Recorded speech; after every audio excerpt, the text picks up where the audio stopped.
Yo, picking up right where that bone-crunching impact left off. Shiro is literally screaming in the middle of the street, clutching his mangled hand like his life depends on it. He thought he was the big dog, but he just hit a wall of pure tungsten. Look at his face. He's absolutely terrified of a student's power. Ragnar just pulls his fists back, cold as ice.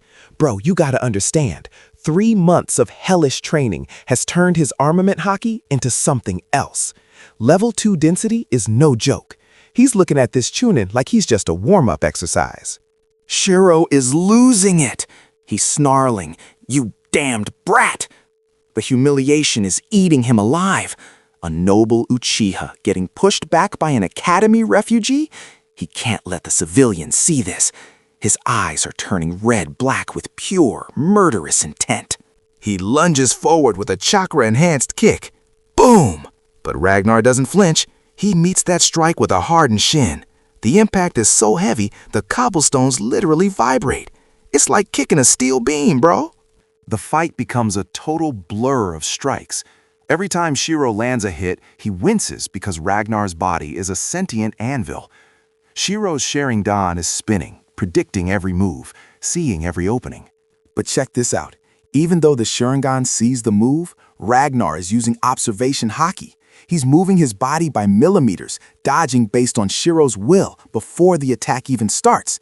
It's making the Uchiha go insane with frustration. Ragnar's focus is absolute.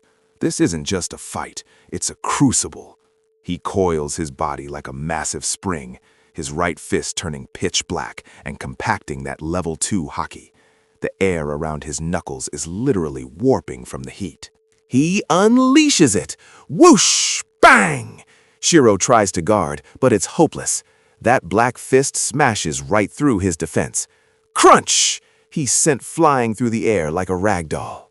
Shiro skids 10 feet across the cobblestones and stops in a groaning heap. The villagers are just standing there, jaws on the floor. They just saw a child body a chunin.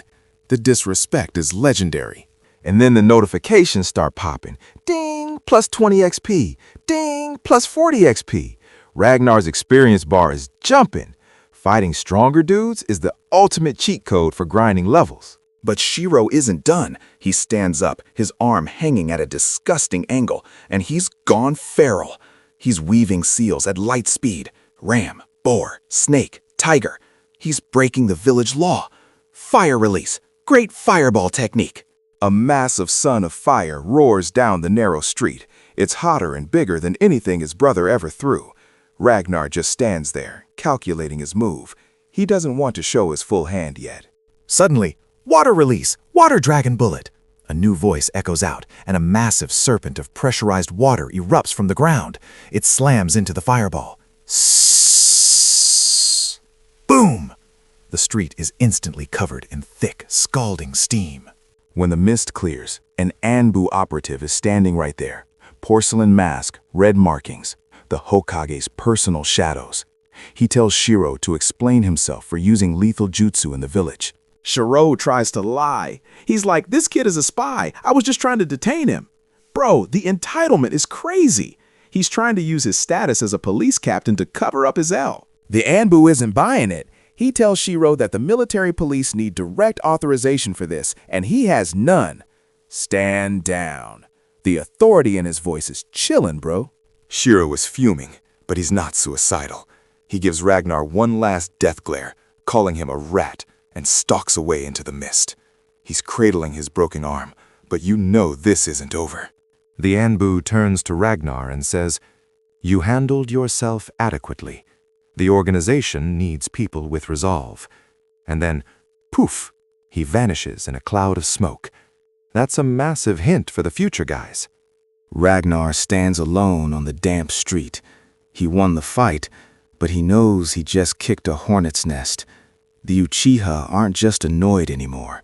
They're on the hunt. This is getting insane. Picking up right where we left off, Ragnar is moving like a total phantom. He didn't tell a single soul about that crazy Anbu encounter. He's just walking to the academy, brain going a mile a minute, trying to decode what those shadow ninjas actually want with him. Look, in this world, if you're a prodigy, you're basically a soldier in waiting. Names like Kakashi and Itachi, they were the blueprints. Ragnar knows the greenhouse life isn't for him. He's been skipping class for months with Yamada-sensei's blessing just to train for the storm that's coming. He steps onto the school grounds and man, the vibe shift is insane. It's all laughter and games for the other kids, but Ragnar, he's a ghost among them, separated by a literal ocean of trauma and purpose. He's playing a different game entirely. Suddenly, boom! A scream rips through the air. Run! The red-hot habanero is on the warpath! Kids are scattering like birds, bro. Someone is absolutely losing it, and everyone is terrified. Enter the legend herself, Kushina Uzumaki. Look at that hair. It's like a banner of pure fire. She's stomping through the yard, crackling with so much energy she might actually explode. She is not the timid girl from 3 months ago. She's a literal princess of a fallen clan, and she's got a dream that makes everyone laugh. She wants to be Hokage. But anyone who sneered at her, yeah, they got a one-way ticket to a beatdown. She is officially the scariest person in school. Huh? Just you wait! I will be Hokage! But then she spots him. The rage? Gone. The fire? Extinguished. She sees Ragnar and her whole face lights up like a sunbeam. She trots over and chirps, "Mr. Ragnar." Long time. Bro, that's 4 whole words. For Ragnar, that's basically a heartfelt speech. Kushina is stunned because he actually acknowledged her. The whole school is watching this like, what? The red-hot habanero is shy? But then they remember Ragnar is the guy who put an Uchina in the hospital for 3 months. Now it all makes sense.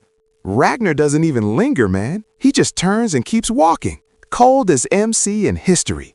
Poor Kushina is just standing there rooted to the spot, totally floating in her own world, until a classmate has to snap her out of it.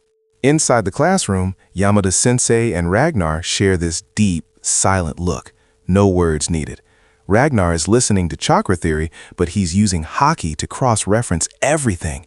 He's literally on another level of learning. After class, they head to the rooftop. The wind is howling, and the mood gets real serious. Yamada-sensei admits he feels like a failure because he can't protect Ragnar from the Uchihata's political power. He's being so raw right now. But then he drops the bombshell. In 1 week, an inter-class combat tournament. The Hokage will be there, Jonin will be there. If Ragnar wins, he can get a patron or join the Anbu directly. It's his only way to stay safe from the Uchiha.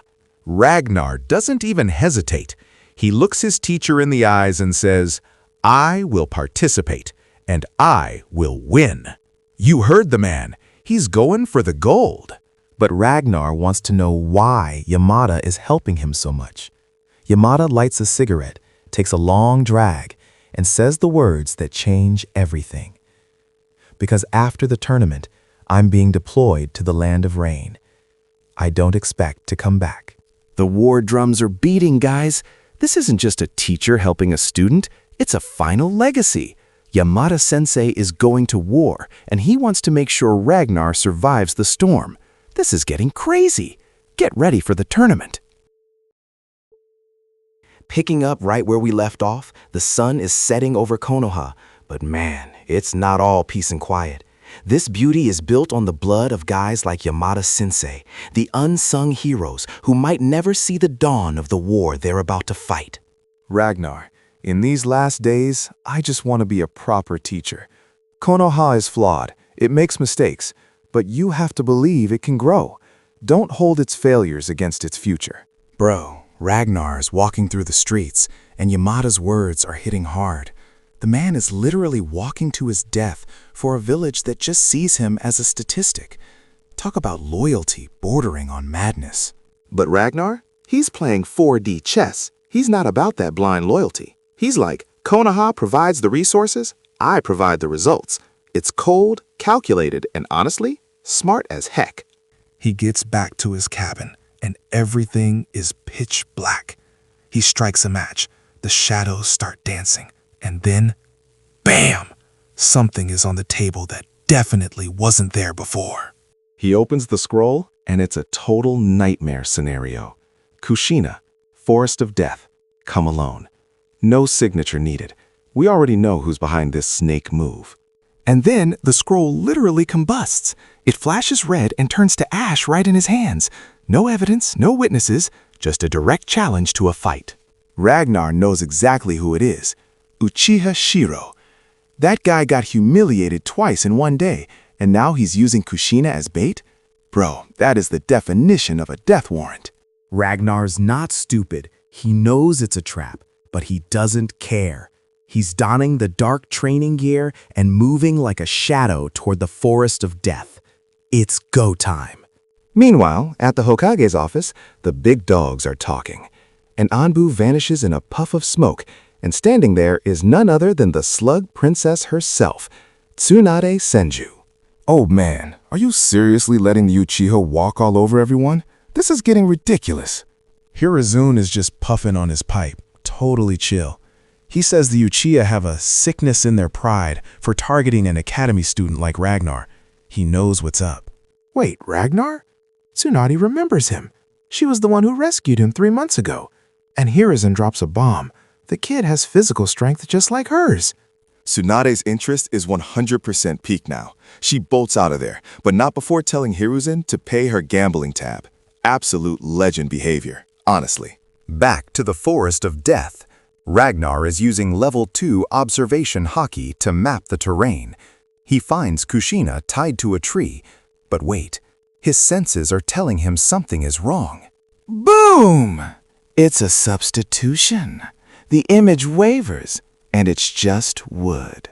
And out of the shadows steps Uchiha Shiro, looking smug even with his arm in a sling. The trap is sprung. You actually came, the loyal little dog. I knew you would. Sentiment is such a wonderful weakness.